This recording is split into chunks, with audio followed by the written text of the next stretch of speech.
Saya kembali memeriksa 1 Korintus pasal 2, ya.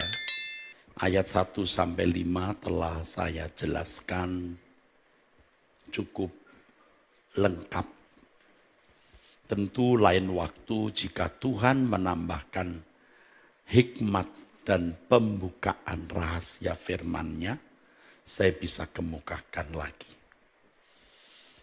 Ada yang tersisa di ayat-ayat berikut yang harus saya beri stressing atau tekanan. Dan kebenaran ini sungguh-sungguh menakjubkan saudaraku.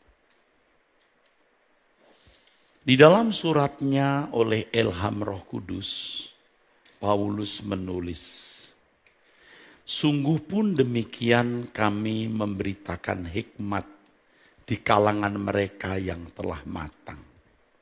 Sungguh pun demikian, maksudnya bukan hanya kami, Paulus dan pemberita-pemberita firman yang menyampaikan Injil, bukan dengan kata-kata hikmat yang meyakinkan, tetapi dengan keyakinan akan kekuatan roh. Bukan hanya Paulus yang bisa menyampaikan kebenaran itu, tetapi juga kepada mereka yang telah matang, jemaat. Jadi hikmat yang Paulus miliki, yang melengkapi Paulus memberitakan Injil, juga hikmat yang bisa diperoleh dan dimiliki oleh jemaat yang telah matang. Hikmat inilah yang disediakan oleh Allah bagi kemuliaan orang percaya. Paulus mengatakan, telah disediakan Allah bagi kemuliaan kita. Bukan hanya kemuliaan para mereka yang disebut hamba Tuhan atau telah menerima jawatan gereja seperti rasul, guru agama, penginjil, atau gembala sidang, atau nabi. Tetapi kita, kau dan aku. Dari kalimat ini, saudaraku, telah saya singgung di pertemuan terdahulu, bahwa orang yang dimuliakan bersama dengan Tuhan Yesus, yang sejak di bumi memiliki kemuliaan Allah, adalah mereka yang memiliki hikmat itu. Orang yang tidak memiliki hikmat itu tidak memiliki kemuliaan. Dan orang yang tidak memiliki kemuliaan atau nilai tinggi, dia tidak akan dimuliakan. Nah, hikmat inilah yang diberitakan di kalangan mereka yang telah matang. Melalui pertumbuhan iman, perjalanan rohani, sampai pada suatu saat orang percaya memiliki hikmat ini. Hikmat yang bukan dari dunia dan yang bukan dari penguasa-penguasa dunia, yaitu penguasa-penguasa yang akan ditiadakan. Saudaraku sekalian, hikmat ini bukan sekumpulan doktrin, saya katakan minggu lalu. Bukan sekumpulan pengajaran, bukan sekumpulan risalah, bukan sekumpulan rumus-rumus teologia. Apa itu? Hikmat yang telah disediakan Allah bagi kemuliaan kita, orang percaya. Tidak ada dari penguasa dunia yang mengenal hikmat itu. Sebab kalau sekiranya mereka mengenal hikmat itu, mereka tidak menyalibkan Tuhan yang mulia. Kalimat lain yang bisa menolong saudara dan saya mengerti maksud hikmat ini adalah sekiranya mereka mengenal hikmat ini, mereka tidak salah mengambil keputusan. Mereka tidak salah bertindak. Mereka tidak akan menyalibkan Tuhan yang mulia. Saudara-saudara, imam-imam kepala, tokoh-tokoh agama Yahudi, hampir seluruhnya. Kalau saya katakan hampir seluruhnya, tidak 100% menyalibkan Tuhan Yesus. Ada orang-orang yang masih memiliki nurani, seperti Nikodemus misalnya. Ya, seperti Nikodemus.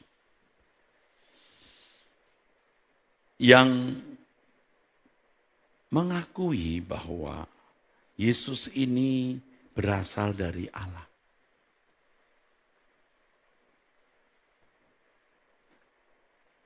Tentu dia tidak akan ikut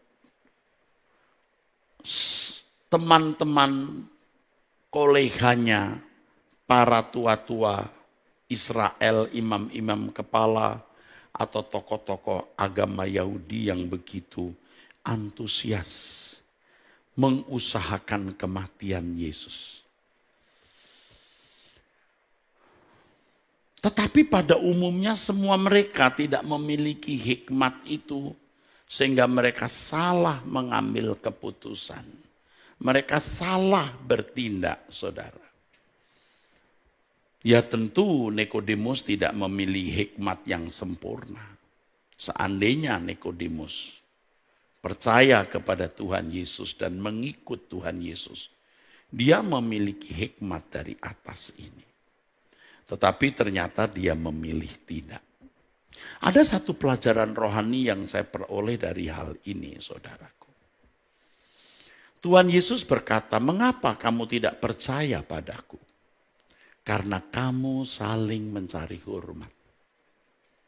Karena kamu mencari hormat, maka kamu tidak bisa percaya padaku." Imam-imam kepala, tokoh-tokoh agama tidak bisa mempercayai Yesus sebagai Tuhan dan Juru Selamat. Dan mereka mengambil keputusan untuk menyalibkan dia. Mengapa, saudaraku? Mereka tidak memiliki sedikit pun hikmat yang dari Allah. Sehingga mereka salah mengambil keputusan. Saudara, hikmat dari Allah itu adalah kecerdasan rohani. Kecerdasan untuk mengambil keputusan, bertindak, apa yang patut diucapkan, apa yang patut dikemukakan, keputusan apa yang patut diambil. Sampai pada renungan hati. Jadi kalau kita memiliki renungan hati yang salah, kita tahu ini bukan renungan hati yang Tuhan kehendaki. Tentu lewat sebuah proses yang tidak mudah. Maka dikatakan hikmat di kalangan mereka yang telah matang. Hikmat yang bukan dari dunia ini, bukan sekumpulan doktrin, bukan sekumpulan ajaran atau risalah atau rumusan-rumusan teologi. Tetapi kecerdasan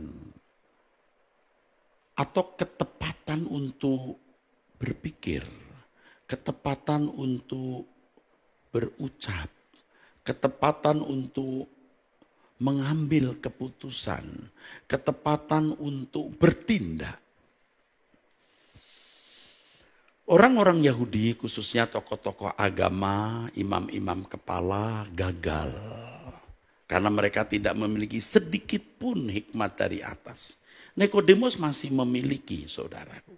Tetapi gagal menerima Yesus. Seandainya dia menerima Yesus, dia akan memiliki hikmat dari atas ini secara lengkap. Ya saudaraku, dia menjadi matang. Tapi Nikodemus tidak menjadi matang. Mengapa, saudara? ternyata ada faktor-faktor di dalam kehidupan seseorang sehingga dia gagal memiliki hikmat dari atas ini. Kalau orang Yahudi tadi gagal menerima dan mempercayai Yesus sehingga mengambil keputusan menyalibkan Yesus. Kenapa? Mencari hormat. Mencari hormat. Faktor-faktor seperti masih mencari hormat. Kesenangan-kesenangan dunia. Kepuasan-kepuasan jiwani. Dan lain sebagainya. Dan lain sebagainya. Itu membuat kita tidak pernah menjadi matang dan memiliki hikmat dari atas. Sehingga tindakan kita sering meleset, tidak tepat. Kembali saya ingatkan kata dosa yang selalu hampir digunakan untuk kehidupan orang percaya itu hamartia. Yang artinya meleset. Kata itu sendiri tidak memiliki unsur kejahatan. Saya tidak katakan bahwa dosa itu tidak jahat ya.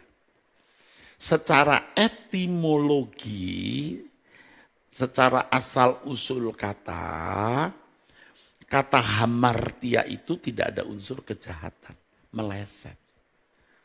Tetapi bagi orang Kristen, bagi orang percaya, meleset itu sudah suatu dosa. Sebab standar orang percaya itu ketepatan, saudara. Ketepatan. Dan ini yang dikehendaki oleh Allah untuk dimiliki umat pilihan. Jadi kalau Paulus mengatakan, aku tidak mau tahu apa-apa di antara kamu selain Yesus Kristus, yaitu dia yang disalibkan. Itu di ayat yang kedua. Maksudnya, intinya kamu harus mengenal keselamatan. Lebih dari segala hal lain. Aku tahu kamu punya masalah. Apakah itu masalah kesehatan, masalah ekonomi, masalah apapun. Tetapi yang penting, kamu harus memahami keselamatan. Keselamatan itu juga bertumbuh, ya kamu menjadi matang, kamu akan memiliki hikmat. Hikmat yang tersembunyi dalam diri Allah. Itu di ayat 10.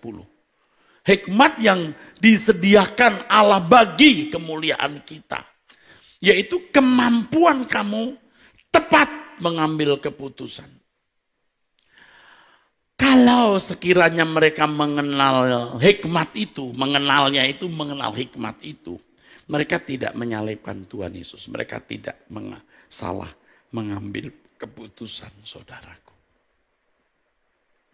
Maka apa yang tidak pernah dilihat oleh mata, tidak pernah didengar oleh telinga, tidak pernah timbul dalam hati manusia semua disediakan Allah untuk mereka yang mengasihi Dia. Ini bisa konteksnya kedatangan Tuhan. Memang itu menjadi pusat daripada harapan kita. Tetapi juga bisa menyangkut segala hal. Artinya, apa yang tidak pernah kita lihat, tidak pernah kita dengar, tidak pernah muncul dalam hati, itu yang Allah sediakan. Setiap hari kita pasti menghadapi masalah baru. Setiap hari kita pasti menghadapi masalah. Setiap hari kita pasti menghadapi masalah baru. Nah, di dalam menghadapi masalah-masalah itu, kita harus punya ketepatan. Jangan berpikir karena umur kita sudah tua, kita sudah banyak pengalaman. Tetapi masalah yang kita hadapi selalu baru. Dan kadang-kadang itu mengandung resiko yang tinggi. Artinya bisa menentukan keberadaan kita di waktu-waktu mendatang. Di sini dibutuhkan ketepatan. Itu yang dimaksud dengan hikmat dari Allah. Amin. Hikmat dari Allah bukan sekumpulan ajaran, bukan sekumpulan doktrin, tetapi kecerdasan atau kemampuan untuk melakukan tindakan yang tepat. Baik yang kita pikirkan, kita ucapkan maupun yang kita lakukan. Keputusan-keputusan kita, tindakan-tindakan kita, saudara.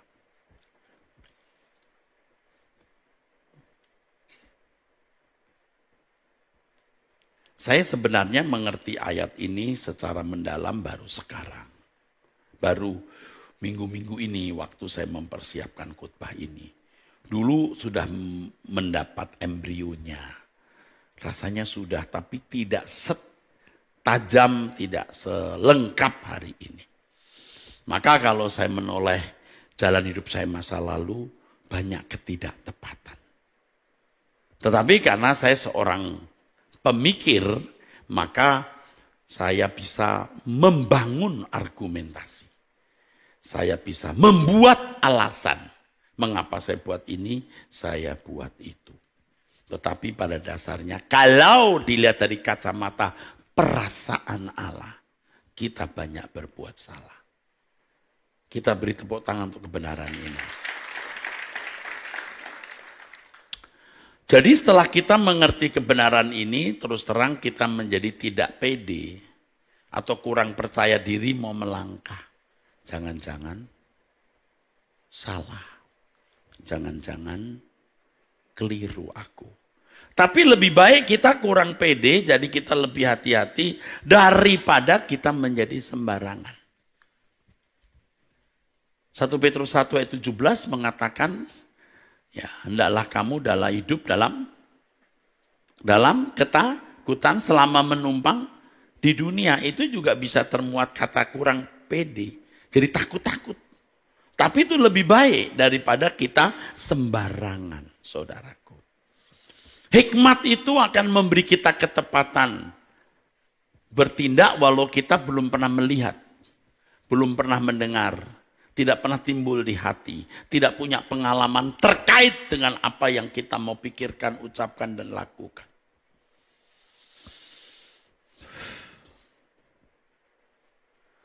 Makanya di ayat-ayat berikut ini, Paulus menjelaskannya, karena kepada kita Allah telah menyatakannya oleh Roh, sebab Roh menyelidiki segala sesuatu, bahkan hal-hal yang tersembunyi dalam diri Allah.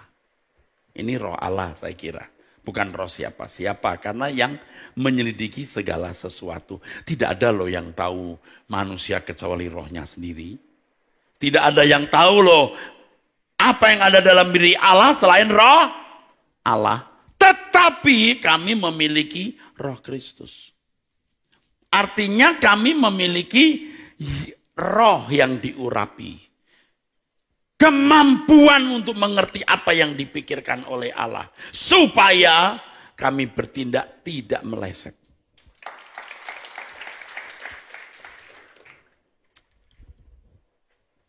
Makin clear sekarang, amin. Hari ini clear. Tapi jangan hanya mengerti dan setuju ya. Ini menjadi pergumulan kita. Kita ini telah melewati tahun-tahun yang berantakan. Apa? Lebih keras. Lebih keras. Berantakan. Karena kita mengambil keputusan, kita berucap, kita berpikir, apa yang menurut kita itu baik. Karena kita punya pengalaman. Apalagi kalau kita ini bergelar, punya posisi. Itu berpotensi meleset. Tadi orang-orang Yahudi meleset. Dia tidak bisa menerima Yesus sebagai Tuhan dan Juru Selamat. Karena gila hormat. Aku terhormat. Aku pintar, aku cakap. Aku berkuasa. Meleset. Anda bersama saya? Mengerti? Potensi untuk meleset. Hati-hati. Kita sudah doktor. kita sudah jadi pendeta hebat atau apapun. Kita meleset. Makanya firman Tuhan mengatakan bukan kuat dan gagah, tetapi oleh Roh Allah.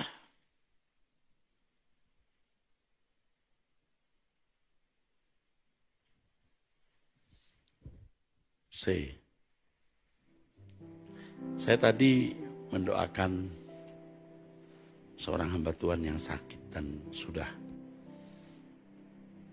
kritis dengan keluarga besarnya. Sering lihat orang-orang yang dalam kondisi kritis, aduh hati kita susah. Tetapi mestinya setiap pagi kita memiliki perasaan krisis. Bukan karena ekonomi, bukan karena kesehatan, bukan karena kita terancam nama baik kita rusak atau terancam keluarga kita mengalami apa-apa. Tapi kita mengalami perasaan krisis. Kalau aku bisa berbuat salah. Dan kemungkinan itu bisa berbuat salah. Lebih baik kita tidak hidup lagi. Lebih baik kita tidak bernafas. Lebih baik kita tidak hidup. Daripada hidup kita melukai hati Tuhan. Sekecil apapun dosa kita lakukan itu menyakiti hati Allah. Jadi begitu bangun tidur kita berkata, pegang tanganku. Sebab tanpa pimpinan Roh-Mu, aku tidak akan bertindak tepat Tuhan. Bukan karena aku sudah hebat, berumur, banyak pengalaman, bergelar dan lain sebagainya. Tetapi aku selalu, always, aku membutuhkan pimpinan-Mu. Amin. Berbahagialah orang yang rendah hatinya, saudaraku. Ia memiliki kerajaan Allah. Orang yang congkak itu orang yang ditolak Allah. Jadi tidak menunggu kita punya masalah berat, kita baru berkata pegang tanganku. Kita bisa gagal dalam banyak hal. Kita bisa rugi dalam banyak hal. Tetapi jangan sampai kita melakukan ketidaktepatan. Dan itu kita harus minta. Sejak kita bangun tidur. Sejak kita bangun tidur. Sejak kita buka mata pagi hari. Pegang tanganku. Rosena kamatalamus. Nialama syaka mata masyirana kopotinas. Olo makamosya, amin. Berilah berkat. Kalau kita membiasakan diri bertindak di dalam ketepatan-ketepatan, apa yang terjadi? Engkau membangun kodrat ilahi. Sulit untuk tidak tepat. Bisa tidak tepat, tapi sulit. Makanya kalau sejak muda kalian sudah mulai belajar melakukan segala sesuatu dalam ketepatan Allah. Kamu membangun kodrat ilahi sejak muda. Kita ini sudah tua, saudaraku. Yang saya maksudnya kelompok saya ini loh. Yang dilahirkan di bawah tahun 1965. Di bawah tahun 1970. Udah keruh dengan banyak filosofi, prinsip-prinsip hidup. Belum lagi kita sudah punya banyak keinginan-keinginan daging, ambisi-ambisi. Berpotensi meleset, Pak.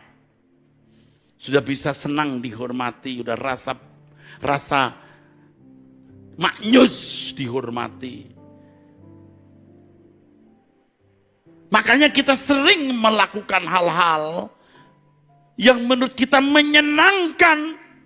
Karena itu konsumsi jiwa kita. Kita mau puaskan daging dan jiwa kita. Kita meleset. itu kita tidak melayani Tuhan. Melayani Tuhan itu kita melakukan ketepatan.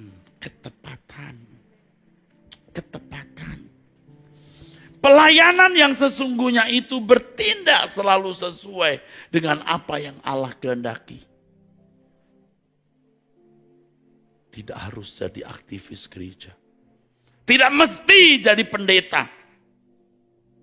Ketepatan kata, ketepatan kalimat, ketepatan bertindak. Yang selalu sesuai dengan apa yang Allah inginkan. Itu menyenangkan hati Bapa. Itu pelayanan.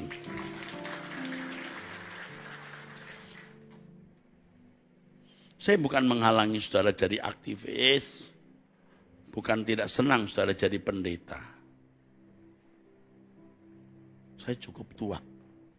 Tua di sekolah tinggi teologi. Tua di lembaga pendidikan keagamaan Kristen. Tua dalam pelayanan. Sejak remaja, sejak muda. Saya melihat kemelesetan itu. Makin tinggi gelar kesarjanaan teologiamu, engkau bisa makin meleset. Tapi orang-orang hebat hari ini sudah susah diajak bicara. Sudah susah. Tetapi saudara yang masih bisa dinasehati. Saudara yang masih mau mengerti. Terimalah kebenaran ini dan berubahlah. Beri tepuk tangan. Yuk menjadi seperti anak-anak. Jangan sombong. Anda mau hebat bagaimana, mau pintar bagaimana, mau cerdas secara intelektual umum, mau kaya, mau cantik, mau berkedudukan setinggi apapun. Jangan sombong. Itu berpotensi membuat engkau meleset. Amin. Amin. Berpotensi. Nah setelah kita mengerti kebenaran ini, kita jadi kurang pede. Aduh Tuhan, jadi kurang pede aku. Kurang pede. Jadi kurang percaya diri. Seperti anak kecil yang tidak punya pengalaman. Tapi itu bagus saudara, kita digilas Tuhan. Sampai pada titik di mana kita benar-benar membutuhkan Dia.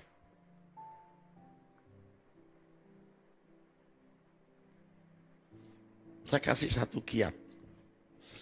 Saudara bisa tidak meleset ya. Jangan memiliki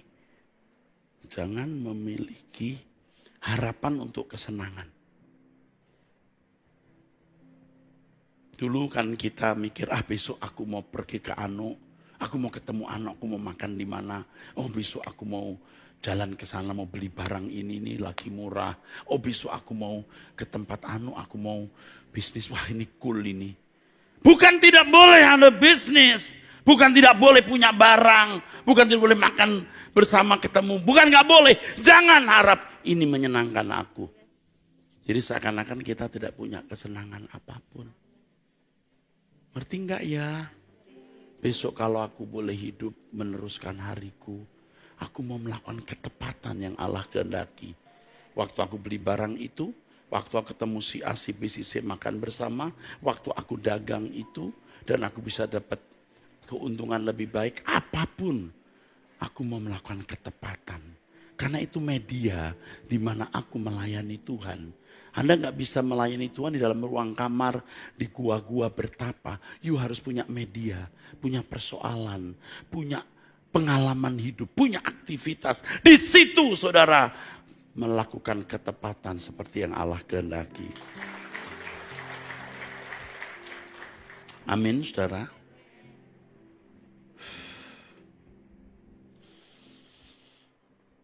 Disinilah seseorang bisa menyelenggarakan kehidupan Allah di dalam dirinya. Jadi tidak berlebihan kalau Paulus berkata hidupku bukan aku lagi, tapi Kristus yang hidup di dalam aku. Itu tidak berlebihan. Memang begitu adanya. Ketepatan demi ketepatan yang dia lakukan. Ini tidak dilakukan, tidak bisa dilakukan oleh mereka yang hidup pada zaman sebelum Tuhan Yesus. Katakan amin. Ini hanya di zaman kita.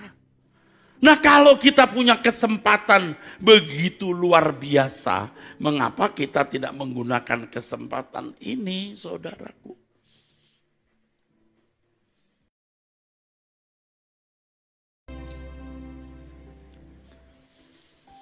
Dengan demikian kita baru bisa menjadi surat Kristus. Seperti yang dikatakan dalam 2 Korintus 3 ayat 3. Yang ditulis oleh pelayanan kami, oleh pelayanan Paulus. Ini 2 Korintus pasal 3. Sedangkan 1 Korintus pasal 2 yang kita telah pelajari sebelumnya oleh pelayanan kami, pelayanan Paulus yang tidak mengandalkan hikmat manusia yang meyakinkan. Amin. Tapi oleh kekuatan Roh Allah. Amin. Amin. Kiranya saya masih punya kesempatan melakukan apa yang Paulus lakukan. Saya, Pak Kones Kiong, ya, sahabat-sahabat saya yang lain ya di sini. Saya harap masih punya kesempatan. Ya. Kalau selama ini sudah melayani cukup baik atau baik, kita mau yang baik menurut standar Allah. Yang bisa melahirkan orang-orang yang imannya tidak bergantung kepada hikmat manusia. Tapi hikmat Allah. Yang mengubah jemaat punya hikmat Allah. Memiliki ketepatan bertindak. Itu membuat orang mulia. Dan layak dimuliakan bersama Tuhan. Nah, bagaimana saya bisa membuat Anda begitu atau menjadi alat dalam tangan Tuhan kalau supaya jemaat mulia, saya sendiri tidak mulia. Nah, ini yang menjadi PR saya hari ini, saudara. Saudara adalah surat Kristus yang ditulis oleh pelayanan kami, ditulis bukan dengan tinta, tapi dengan Roh Allah yang hidup. Bukan pada loh-loh batu, melainkan pada loh-loh daging. Menjadi peragaan Tuhan, yaitu di dalam hati manusia. Bapak, Ibu, saudaraku sekalian,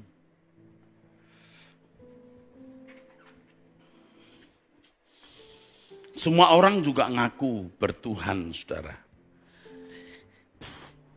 Semua orang juga di kalangan orang Kristen mengaku Yesus itu Allahnya.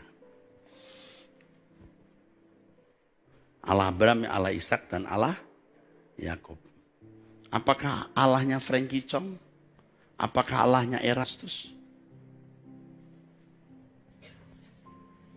Jangan ada padamu Allah lain di hadapanku, berarti berpotensi orang tidak memiliki Allah yang benar. Amin. Walaupun umat Allah. Tetapi dari hidupmu orang akan tahu siapa Allah yang benar dan Allah siapa. Nangkep maksudnya?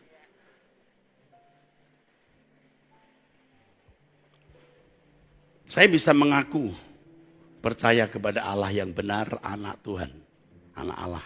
Dia juga bisa ngaku begitu. Betul nggak? Saya bisa berkata, jelek lu, hitam lu, buruklah, brengsek lu. Tapi akan terbukti siapa Allah benar, siapa Allah yang benar, dan Allah siapa. Allahnya si A atau Allahnya si B yang benar. Nangkep maksudnya? Waktu akan membuktikan, kalau tidak terbukti di bumi, akan terbukti di kekekalan. Sebagian gak ngerti maksud saya. Ini sebuah kompetisi tanpa disadari. Antar agama juga berkompetisi siapa Allah yang benar. Allah agama A atau Allah agama B. Tapi di kalangan orang Kristen juga berkompetisi. Siapa yang memiliki Allah? Semua juga ngaku memiliki Allah. Tapi hidupmu harus memancarkan siapa Allah yang benar. Allah siapa? Siapa Allah yang benar? Allah Elohim Yahweh. Allah siapa? Apakah Allahnya Endang atau Allahnya Titi? Tergantung kelakuannya. Makin nangkep? Waktu akan membuktikan. Kalau tidak terbukti di bumi ini, terbukti di kekekalan. Pesan saya mau dengar gak? Jangan coba-coba membuktikan. Karena biar Allah yang membuktikannya sendiri. Makanya kita jangan menjolimi agama lain dengan menunjuk-nunjuk kesalahan agama lain. Setuju?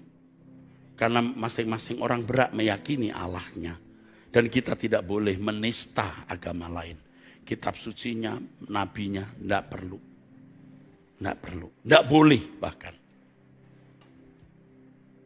Itu kita di antara berbagai agama.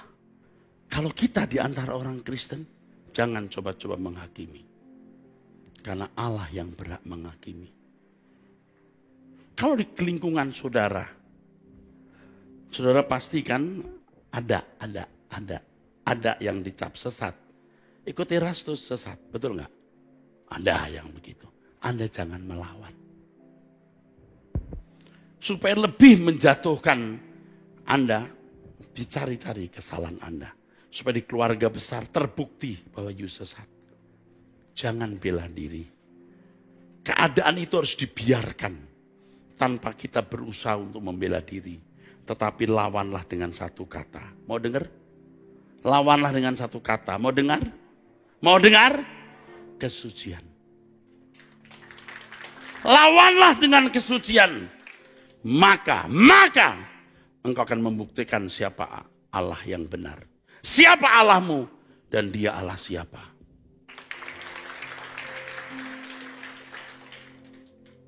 Setiap sinode, setiap denominasi mengaku bahwa denominasinya paling benar, Pak. Allah sinode A. Ini Allahnya sinode B. Biar Tuhan yang membuktikan. Biar Tuhan yang membuktikan. Siapa Allah yang benar dan Allah siapa. Allah sinode A atau Allah sinode B. Kalau sinodemu tidak mencintai Tuhan, tidak menjadikan dia segalanya, sinodemu gak punya Allah itu. Jangan ada padamu Allah lain di hadapanku. Amin.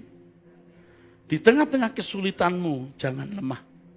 Jangan putus asa. Jangan mengandalkan kekuatan manusia. Nih orang yang bertahun-tahun sering mengandalkan kekuatan manusia. Saya bertobat. Kalau saya tidak bertobat, saya tidak menunjukkan siapa Allah yang benar. Dan Allah siapa dia. Tapi kalau kita mengandalkan Tuhan, kita bisa mengalami dan membuktikan siapa Allah yang benar itu. Dan Allah siapa. Amin. Siapa Allah yang benar? Elohim Yahweh. Allah siapa? Allahnya Ana. Tuh ditepuk tangan. Ngerti yang saya maksud? Paham? Happy. Happy. Tepuk tangan. Biar kita jalani hidup ini dengan pasrah. Aku milikmu Tuhan. Segenap hidupku milikmu. Aku hanya mau mengakhiri hidupku dengan baik. Mau finishing well. Semua kita juga punya kehidupan brengsek. Apa tadi? Berantakan atau brengsek tadi? Berantakan. Tapi ke depan tidak berantakan. Kita tidak tepat. Kita berpikir suka-suka kita. Kita bicara suka-suka kita. Kita mengambil keputusan suka-suka kita. Yang kita pikir baik. Kita pengalaman kok. Menurutku, menurut saya, kita tidak pernah berpikir menurut Tuhan bagaimana. Hari ini kita takut-takut seperti kurang percaya diri. Justru kita mau menunjukkan takut kita akan Allah supaya kita tidak bertindak meleset. Yuk, melengkapi pemberitaan ini kita membuka Yakobus pasal 3, saudaraku.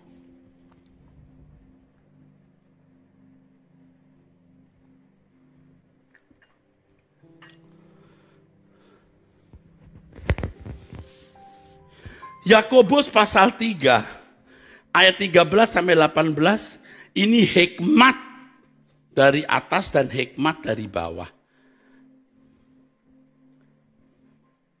Hikmat dari atas dan hikmat dari dunia. Kalau dari dunia ini nafsu manusia. Nafsu manusia dari setan-setan. Tadi ada yang bertanya kepada saya, Pak Cornelis Kiong, Gembala Sidang GSKI Rehoboth Arta Gading, saya ingatkan kita akan membuat tema khotbah judulnya Pikiran Manusia, Pikiran Setan. Ingat itu. Lalu tema yang kedua, saya sudah kasih tahu Ibu Suli, penakut masuk neraka. Dua tema penting yang saya harus kemukakan. Urusan apa ini Pak? Urusannya gara-gara Abam. Dia tanya saya, Pak, Tuhan mengatakan kamu bukan memikirkan apa yang dipikirkan Allah, tetapi apa yang dipikirkan manusia. Dan memang pernah saya khotbahkan, yang dipikirkan manusia itu bukan yang dipikirkan Allah. Itu dari setan. Gimana itu Pak? Saya sudah jelaskan di Anda bertanya, Alkitab menjawab. Tapi saya berjanji akan mengkhotbahkan khusus. Ini bagus sekali. Kita makin presisi saudara. Dan ini bagus, ini bagus. Hikmat yang dari atas itu kebalikan dari hikmat dari dunia, dari nafsu manusia, dari setan-setan. Ayat 13, siapakah di antara kamu yang bijak dan berbudi? Kamu merasa berbijak, kamu merasa berbudi? Nah, kita rata-rata begitu. Baiklah ia dengan cara hidup yang baik. Bukan kepintaranmu bicara, tapi cara hidupmu yang baik menyatakan perbuatannya oleh hikmat yang lahir dari kelemah lembutan. Jika kamu menaruh perasaan iri hati dan kamu mementingkan diri sendiri, janganlah kamu memegahkan diri dan janganlah berdusta melawan kebenaran. Kebenaran itu bukan hanya dipercakapkan, tetapi dikenakan. Ya, iri hati, mementingkan diri sendiri, itu hikmat dari dunia. Itu bukan hikmat dari atas. Itu dari nafsu manusia, dari setan-setan. Sebab di mana ada iri hati dan mementingkan diri sendiri, di situ ada kekacauan dan segala macam perbuatan jahat. Iri hati tidak kelihatan, Bu. Amin. Halo, amin. Ibu-ibu lihat tetangga bisa punya barang tertentu, ibu tidak punya, ibu bisa berkata, "Dih, sombongnya." Padahal dia gak bikin apa-apa, kenapa you bilang sombong? Nah, ini ciri-ciri dari orang yang iri hati. Di mana ada iri hati dan mementingkan diri sendiri, di situ ada kekacauan dan segala macam perbuatan jahat. Ingat ya.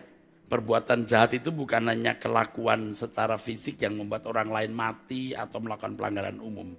Sikap hati sudah merupakan kejahatan.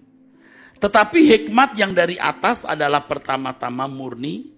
Selanjutnya pendamai, ini murni, saya sudah periksa bahasa aslinya. Orang yang tidak memiliki kejahatan terhadap orang lain. Pendamai, tidak suka ribut. Ya, nanti di jalan kalau kita benturan, walaupun dia yang salah, ya kita enggak usah ngotot. Maaf mas, tadi mas yang duluan. Oh ya udah maaf deh. Oke, nggak usah ribut. Kadang-kadang kita malah dirugikan. Enggak apa-apa, aku yang rugi. Oke, silahkan. Ya, pendamai, peramah, penurut, penuh belas kasihan, dan buah-buah yang baik, tidak memihak dan tidak munafik. Tidak perlu saya jelaskan satu persatu, tetapi saudara pasti mengerti maksudnya. Dan buah yang terdiri dari kebenaran ditaburkan dalam damai untuk mereka yang mengadakan damai. Sebaliknya ditaburkan dalam kebencian bagi mereka yang tidak suka damai. Tapi kita tidak mau ya. Kita tidak mau menjadi orang yang tidak suka damai. Kita bukan orang yang melawan perdamaian. Bukan orang yang tidak suka damai, tapi suka damai. Saya percaya kalau saudara-saudara sekalian dengan rendah hati memahami apa yang dikatakan oleh firman Tuhan ini, yang saya kemukakan ini, saudara-saudara sekalian akan menjadi orang-orang yang diubahkan Tuhan. Saudara mengerti apa yang saya katakan? Saudara paham? Hebat kan? Amin. Kita diberi kesempatan, peluang untuk bertumbuh menjadi matang dan memiliki hikmat yang dari atas yang disediakan Allah sebelum dunia dijadikan untuk kemuliaan kita. Untuk kemuliaan kita.